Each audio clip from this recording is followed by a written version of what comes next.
All right, welcome back. You know what? We're kicking off a new series here on Great Day, Connecticut, featuring amazing historic homes. Our site and our state, I should say, is filled with them. Yes, we're so lucky.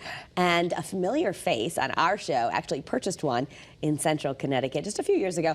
So she's been super busy fixing it up. It's more than 300 years old. I'm waiting to see Here's this. Melissa Cole with an inside peek. We're used to seeing Jen Mooney share her expertise about plants. But did you know she recently bought a home deeply rooted in Connecticut history? Hi, Melissa. Hi, Jen. How are you? Good. How are you? Come on in. Thank you. I'm so excited to see this beautiful home. I'm so happy you're here. And it was built when? Around 1770. Okay. But yeah, this is the original farmhouse to And this land. I mean, how cool is that doorbell? So cool. This is one of the things I'm trying to restore in the home.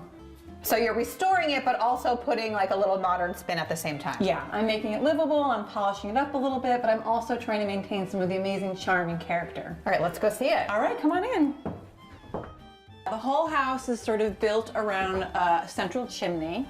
This actually was the original kitchen. Oh, wow. There's some cool little artifacts that I just love to show people, like this really cool old iron. So this came with the house? This came with the house. Oh my goodness. Which I just love. Feel how heavy that is. Wow. And a cast iron soup ladle. Wow. Yeah, so this is where all of the activity happens. So you're not using this for cooking? Well, of course, I've used it for yet another place to store plants. Let's talk about the floors. Yeah, so all of the floors are original wood floors. There's multiple different kinds of wood in different rooms because back then, I mean, it was literally farm to table. Everything was built from the surrounding woods, and you know, the whole foundation is made of brownstone.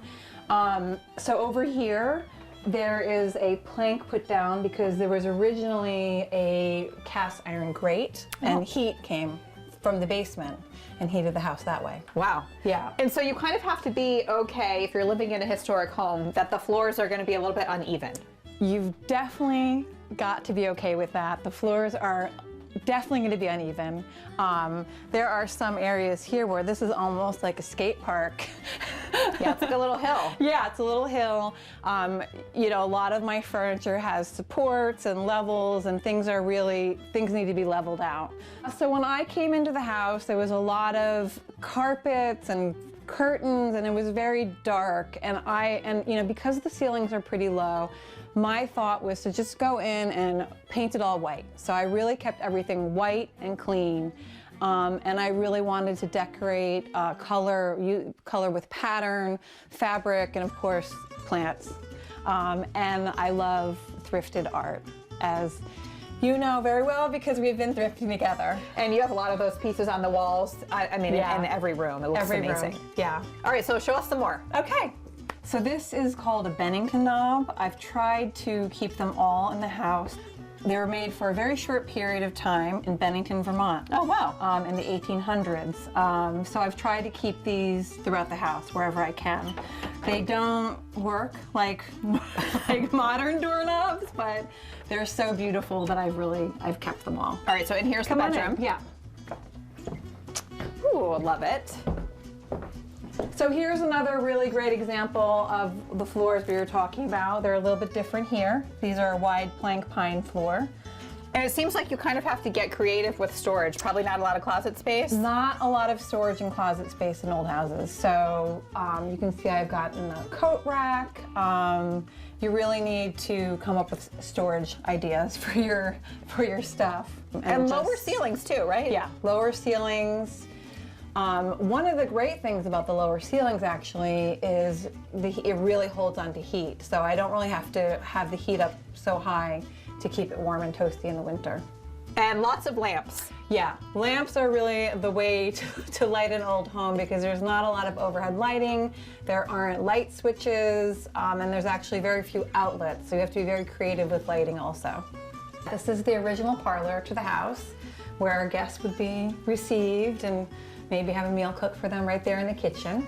I think a really great accent is this fireplace. It's gorgeous. The mantle, you know, we talked about how everything's sort of farm to table here. This was made in Cromwell, Connecticut. You can see on the engravings down there, but I just think the detail in this is so beautiful. And so now you're using this as your bright little office? Yeah, this is my office. This is where I can be creative, it's quiet. I just feel like also it's very inspiring to work here and to live here. I feel like I'm a part of history. All right, so this next part of the house is actually an addition.